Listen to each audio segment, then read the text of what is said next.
ታዝ የሚባል ጋዜጣ ላይ በሳምንት እንግዲህ የአኤፍዲ ማለት ነው በአኤፍዲ በጀርመን ግዛት በባየርን ማለት ነው ልክ እንደ አሜሪካኖች የአይሲኤ የሚባለው ማለት ነው የኢሚግሬሽን የለም አይሲኤ የሚባሉት አሁን ማስክ አድርገው አሜሪካን ውስጥ ሰዎችን ወደ ሪፖርት ለማድረግ ለመጠረጃ ቦታ የሚወስዱና የሚቆጣጠሩ ልክ የአሜሪካው አይሲኢ የሚባለውን እኛ በዚህ ምርጫ ከገባን በ2026 ላንድ ታክስቫል ከገባን አኤፍዲ እና መንግስት ፖዚሽን ላይ ከሆንን ማለት ነው ልክ እንደ አሜሪካኑ አይነት ያለው አይኤፍአ das heißt Asylfahndungs- und Abschiebungsgruppe የሚል aufbauen እናደርጋለን ወይም እንገነባለን። ስለዚህ እንደውም የራሱ የመጠረሻ ወይም ደግሞ የመመለሻ ፍሉክስዌግ ወይም አውሮፕላን እናዘጋጃለን ብለዋል። አኤፍዲ መረጃ መሰረት እንግዲህ ስደተኞች ዳቦ አልጋና ሳሙና ብለው ነው ያወጡት። እንደውም ብሮት ቤት und ዛይፈ ብሎ ነው ያወጡት። ይህም ብቻ ነው ማግኘት የሚኖርባቸው የሚል አዲስ ነገር ይዘው መጥተዋል። እንግዲህ ሰሞኑን መነጋገሪያ ነው። በባየርን ካሸነፍን ወይም ደግሞ ስልጣን የምንይዝ ከሆነ የዚህ አይነት ነገር እናደርጋለን ብለዋል። በአሁኑ ሰዓት እንግዲህ አንድ ሰው አሳይለም ሲጠይቅ ጀርመን ውስጥ ብቻውን የሆነ ሰው 455 ዩሮ ይቀበላል። ሌላው የቡርገር ጌልድ ወይም ደግሞ ከተቀበሉት በኋላ አንድ ሰው ወደ 563 ዩሮ ይቀበላል ማለት ነው። ሁለተኛው ምንድነው የቡንደስ ገዜት ብላት ላይ አዲስ የገባ ህግ ነው። ይሄ ባለፈው ነግሬያቸዋለሁ። ከዚህ በኋላ ማለት ነው አሁን ከዲሴምበር 2025 ላይ ነው የጸደቀው። ይህን የዚሸር ሄርኩፍስሌንደር ኢም ዜነ ደስ ኖንስ ፋንሲሽ ፓራግራፍ አዙል ገዜት እነዚህ ዚሸር ሄርኩምስ ሌንደር የሚባሉት ሀገራቸው ሰላም ነው የተባሉ ናቸው። ከዚህ ሀገር የሚመጡ ስደተኞች ምንም አይነት የአሳይለም ጥያቄ ማቅረብ አይችሉም። በፊት የተወሰነ ሹትስ የነበራቸው ናቸው። አንደኛ ከአልባኒያ፣ ሁለተኛ ከቦስኒያ und ሄርዞጎቪና፣ ሶስተኛው ጊዮርጊያን ያው ጆርጂያ ማለት ነው፣ አራተኛው ጋና ነው የመጀመሪያው አፍሪካ ነች፣ አምስተኛ ኮሶቮ፣ ስድስተኛ ሞልዳው ሪፐብሊክ፣ ሰባተኛ ሞንቴኔግሮ፣ ስምንተኛው የኖርድ ማሴዶኒያን ደግሞ ሰሜን መቄዶኒያ ማለት ነው፣ ዘጠነኛ ሴኔጋል፣ አስረኛ ሰርቢያን። እነዚህ በፓርላማ ደረጃ ማለት ነው ጸድቆ በጌዜትስ ላይ ገብቶ ከዚህ በኋላ ማለት ነው አሳይለም መጠየቅ እንደማይችሉ ዚሸር የተባሉ ናቸው። በቀጣይ ደግሞ አልጄሪያ፣ ሞሮኮ፣ ቱኒዚያ ምናምን ነገር አሉበት ሊስት ውስጥ ወደዚህ ለመግባት ማለት ነው። ስለዚህ ከዚህ የሚመጡ ስደተኞች በሙሉ ተቀባይነት አይኖራቸው ማለት ነው። ከዚህ ጋር በተያያዘ በኢትዮጵያና በኤርትራ ላይ ምንም አይነት ለውጥ የለም እስካሁን። ሶስተኛ መረጃ አለኝ። ባየርን ፌብሩዋሪ 6 ላይ ማለት ነው 2026 ከቀኑ 16 ሰዓት እስከ 18 ሰዓት ጊዜ ያላችሁ ሰዎች የባየሪሸ ፍሉሽሊንግ ስርዓት የሚያዘጋጀው አንድ ኢንፎ ፍራንሽታልቱንግ አለ የፕሮግራም። በዚህ ፕሮግራም የሚካሄደው የት መሰላችሁ? ሽቫንታለር ስትራስ 8800336 ሚንሽን ነው። እንግዲህ ይሄ ኦርት ነው። እዚህ ጋር አይነ ቬልት ሃውስ የሚባል ቦታ ነው። እነሱ አላሉኝም፣ ግን ጀስት እኔ ለእኛ ሀገር ኮሚኒቲ ይጠቅማል ብዬ ስላሰብኩ ነው። ምንድን ነው የሚያደርጉት? እዛ አስተርጓሚዎች አሉላችሁ። ስብሰባው ወይም ኢንፎርሜሽን ቦታው በነፃ ነው የምታገኙት ሰርቪሱን። ምንድን ነው የሚደረገው? ስለ አዙል ፈፋረ ነው፣ ስለ ጥገኝነት፣ ስለ ከላል ጥያቄ ካላችሁ እዛም እንትን ማለት ትችላላችሁ። ሌላው አንድ ሰው የከለላ ጥያቄውን አቅርቦ ሪጀክት ቢባል ምን አይነት ኢንፎርሜሽን ማግኘት ይችላል ወይስ ምን አይነት ኦፕሽኖች አሉት? welche rechtlichen Möglichkeiten gibt es Deutschland zu bleiben? ሌላ በጀርመን ሀገር ምን አይነት ምክንያቶች ይኖራሉ ማለት ነው በህጋዊ ምክንያቶች ለመቆየት ይህ ኢንፎርሜሽን ታገኛላችሁ። ሌላው was kann man tun den Aufenthalt zu verfestigen? እዚህ ጋር ደግሞ አንድ ሰው ምን ማድረግ ይችላል የመኖሪያ ፈቃዱን ለማጠናከር verfestigen ለማድረግ ምን አይነት እነዚህ አራት ጥያቄዎችን እንዲመለስላችሁ የምትፈልጉ ከሆነ በአሁኑ ሰዓት ብዙ አፕሌኒንግ ወይም ደግሞ ብዙ ሰው ሪጀክት እየተባለ ነው። በእንግዲህ የኛ ሀገር ብቻ ሳይሆን ብዙ ሰዎች ነውና እዚህ ጋር ብዙ ኢንፎርሜሽን ታገኛላችሁ። አይሜሉንግ ማድረግ አይጠበቅባችሁም። ፍራንሽታልቱንግ ኮስተሎስ ነው። አስተርጓሚ ያለ በአረብኛ፣ በዳሪ፣ በእንግሊሽ፣ በቱርኪሽ፣ በፍራንሲሽ እና ስፓኒሽ። ስለዚህ እንግሊዝኛ የምትሞክሩ ሰዎች ሞር በደንብ ኢንፎርሜሽኑን መከታተል ትችላላችሁ። አዲስ ፕላትፎርም በአውሮፓ ሊከፈት ነው። የጀርመን ሲኢኦ አና ዛይተር በዓለም በወርልድ ኢኮኖሚክ ፎረም ወይም ደግሞ ቬልሻፍት ፎሩም ላይ ዳቮስ በተካሄደው ማለት ነው አዲስ የአውሮፓ የሶሻል ሚዲያ ፕላትፎርም አስተዋውቀዋል። which is W social ይባላል ወይም V social W social ይባላል። ይሄ ምንድነው? አንድ አማራጭ ነው። ልክ እንደ አሜሪካኑ ኤክስ ወይም ደግሞ ኤክስ ወይም ትዊተር የነበረው ነው ወደ ኤክስ የሆነውና ፌስቡክ እና እንደ ትዊተር አንድ አማራጭ ነው። የአሜሪካውን ብዙ ምቾት የማይሰጣቸው ካሉ ይሄንን ነገር ፕላትፎርም መጠቀም ይችላሉ። አዲስ ፕላትፎርም ተዋውቋል ማለት ነው። ኦፊሻሊ የሚጀምረው እንግዲህ በ2026 አሁን በዚህ ነው ወደ መጨረሻ አካባቢ ነው። ለምንድን ነው ይሄ ነገር በጣም አነጋጋሪ ነው ካላችሁ እንግዲህ በቅርቡ ስለ ትዊተር ከሰማችሁ ከሆነ በኤክስ ማለት ነው ዳታ ግልጽ ከባረጋ ወይም ደግሞ ከፈርሽቶሰን አድርጎ ህብረትን ህግ ጥሶ ትዊተር በአሁኑ ሰዓት ታውቃላችሁ 120 ሚሊዮን ዩሮ እንደተቀጣ ታውቃላችሁ። ሽትራፍ ተደርጓል። በዚህ የተነሳ አውሮፓውያን እንግዲህ በራሳቸው ብቻ አውሮፓ ቢተዳደር ከአሜሪካ ገለልተኛ ነፃ የሆነ ፕላትፎርም ማለት ነው ተዘጋጅቷል። እንግዲህ 2026 ላይ አሁን ይጀምራል ማለት ነው። ደሱ ሚዲያ አሁን የሰዎችን ታሪክ ሊያቀርብላችሁ ነው፣ ሪያክሽኖችን ሊያቀርብላችሁ ነው። የኔን ምልከታዎች በጣም አስተማሪ ነገሮች ተዘጋጅተውላችኋል። ዲስክሪፕሽን ላይ ደሱ ሚዲያ አለ። ሁላችሁም ሰብስክራይብ በማድረግ ድጋፋችሁን አሳዩኝ። እኔ ምንም አልጠየቅኩም፣ ሰብስክራይብ አድርጉ ነው። እሱንም እናንተ ሊጠቅማችሁ የሚችል ነገር ነው። በአባቴ ስም ነው የተሰየመው። ይህን ሚዲያ ደግሞ በደንብ ማስፋት ፈልጋለሁ። በተለይ በመላው ዓለም ተደራሽ እንዲሆን ፈልጋለሁ።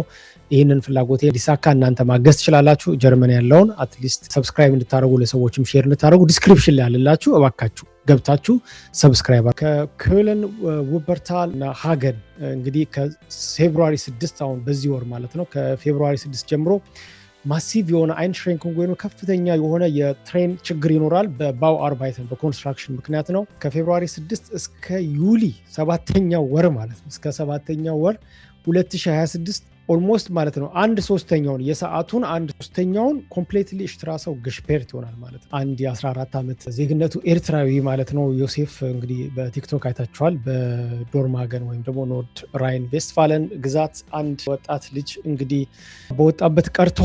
በጣም የሚያሳዝን ነው። ከኤርትራ ነው እንግዲህ ለቤተሰቦቹ መጽናናትን እንዲሰጥ ዳኒ አባይ ይመኛል። እንግዲህ ልጆቻችንን በደንብ በጥንቃቄ እንድንከታተል በዚህ አጋጣሚ አሳስባል። ሮብ ከሰዓት ላይ ነው እንግዲህ የተገኘው አስክሬኑ በአንድ ሀይቅ አካባቢ ነው የተገኘው። ይህ ልጅ ሰምታችሁት ይሆናል። አንድ ሰው ነው ወክ እያደረገ ያገኘው። ከዛ ለፖሊስ አሳውቋል። ዲቴይል ማለት ነው ስለ ጉዳቱ አልተገለጸም።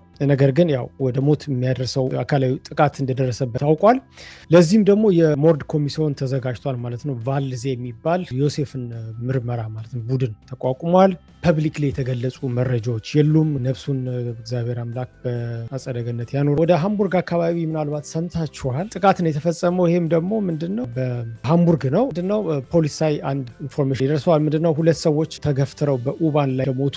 ይህንን መረጃ ፖሊስ አሳውቋል። እንግዲህ ምንድነው ሁለቱም ሰዎች ለየብቻቸው ቆመው እንደነበረና አንድ የትሬን ስቴሽን ቫንድስፔክ የሚባል ማርክት የሚባል ቦታ ላይ ነው እንግዲህ ይህንን እና አንድ ሰው እንግዲህ ከኋላ ገፍትሮ ወደ ትሬን እንግዲህ ያስገባቸውና ይሄ ደግሞ በጣም ደግሞ ሰሞኑን ትላንትና በጣም መነጋገሪያ የሆነ ዜና ነው። ሁለቱም ሰዎች የሞቱት ማለት ነው ማንነታቸው በደንብ አልተገለጸም። ግን ከምሽቱ 10 ሰዓት አካባቢ ወደ 22 ሰዓት አካባቢ ነው ይሄ ነገር የተፈጸመው። ከትምህርት ጋር በተያያዘ እንግዲህ ሁሌ እንደማስታወቀው አዝቫይ ቤአይንስ እና ቤዝቫይ ተመዝገቡ። የሚጀምረው ፌብሩዋሪ 17 ነው። ቤአይንስ እንዳትረሱ፣ ቤዝቫይ፣ አዝቫይ 3ቱ ኮርሶች በአንድ ቀን ነው የሚጀምሩት።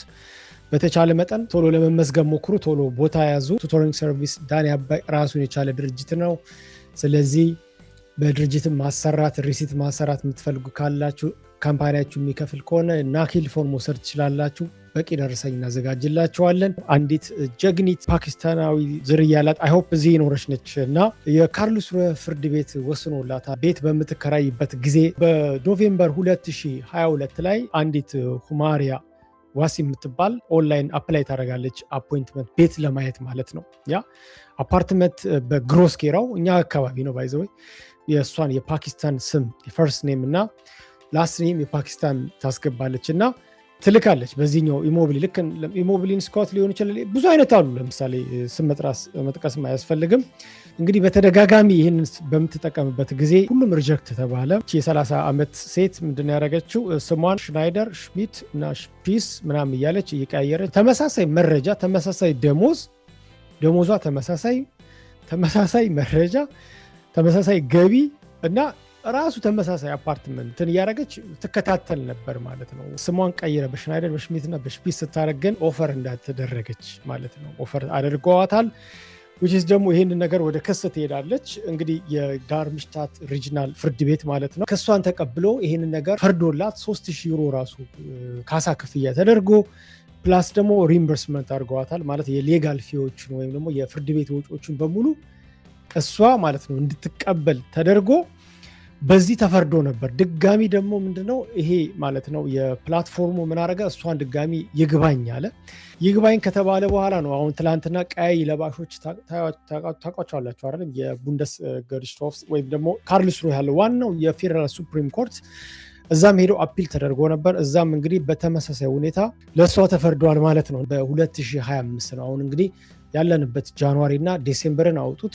ከ2005 እስከ ጃንዋሪ ጀምሮ እስከ ኖቬምበር ድረስ 21,000 ሰዎች ከጀርመን ዲፖርት ተደርገዋል ማለት ነው። በ2025 ከ2024 ጋር ሲወዳደር በ16% ከፍ ይላል።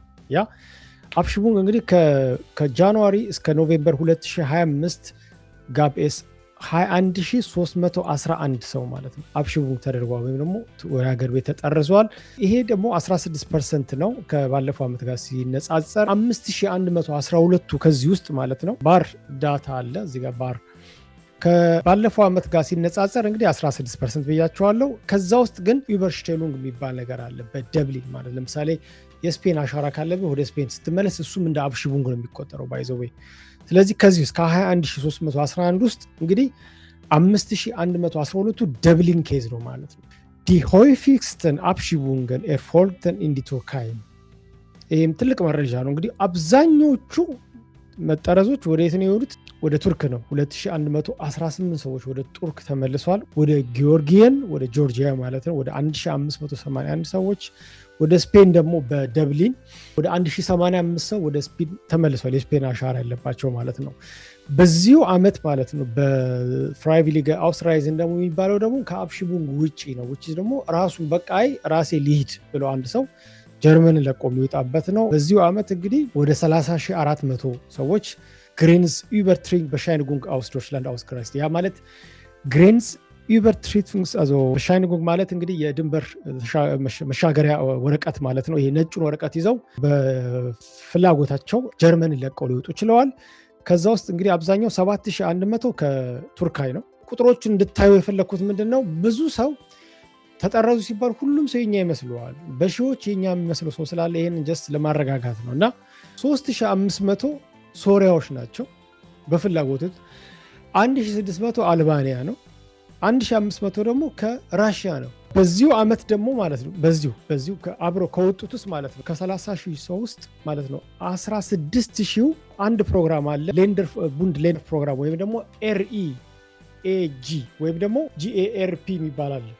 ሆን ብላችሁ በሆነ ፕሮግራም ታቅፋችሁ እንግዲህ ወደ ሀገር ቤት የሚመለሱም ከሆነ ወደ መጣበት ለምሳሌ ወደ አፍጋኒስታን የሚመለስ ከሆነ ወደ ቱርክ የሚመለስ ከሆነ ሰፖርት ተደርጎ እንዲሄድ ማለት ነው። ከዛ ውስጥ ይህን ፕሮግራም የወሰዱት 16,600 የሚሆኑ ሰዎች ናቸው ማለት ነው። አሁን 2024 ላይ ስንት ሰው ነው ካልን 20,084 ሰው ነው።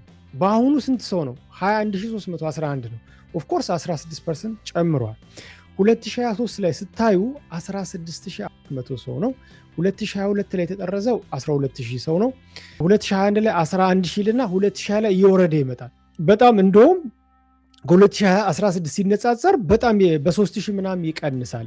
ኦፍኮርስ አሁን ካለፉት አሁን ኦላፍ ሾልስ ሊወጣ አካባቢ እና አሁን ቁጥሩ እየጨመረ ነው። ሽታይገንድ ነው ዲናይ የማይደረገው ነገር ምንድነው? ቁጥሩ እየጨመረ ነው።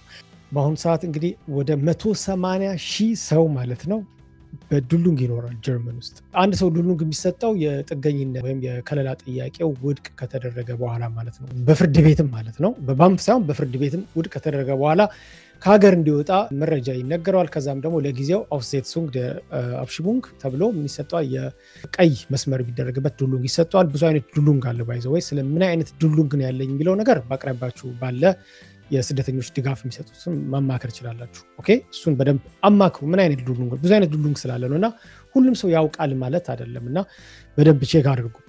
አንደኛው ዱሉንግ የሚሰጥበት ምክንያት ሰውየው መውጣት እንዳለበት ሆኖ ነገር ግን የማንነቱ ጉዳይ ካልታወቀ ነው። አንሰርቴኒቲ ካለ ማለት ነው። ኢዴንቲቲ ሴክሌሪንግ የሚባለው ማለት ነው። ስለዚህ ሁለተኛው ከቤተሰብ ሁኔታ ጋር ማለት የሚያያዝ ከሆነ ያ፣ ሶስተኛው በሁማኒታሪ ወይም ደግሞ በሜዲካል ሪዝን ከሆነ ነው። ሌሎቹ ደግሞ ስራ ካገኙ ወይም አውስቢልዱን ካገኙ በእንደዚህ ምክንያቶች ይጓተታል ማለት ነው። እና ባይዘወይ ሰው መጠረስ በጣም ቀላል አይደለም። ጀርመን ውስጥ የራሱ የሆነ ፕሮሰስ አለው። የኢንተርናሽናል ዲፕሎማሲም ስራ ነው። ዝም ብሎ ሰው አይጠረዝም፣ ዝም ብሎ እንትን አይባልም።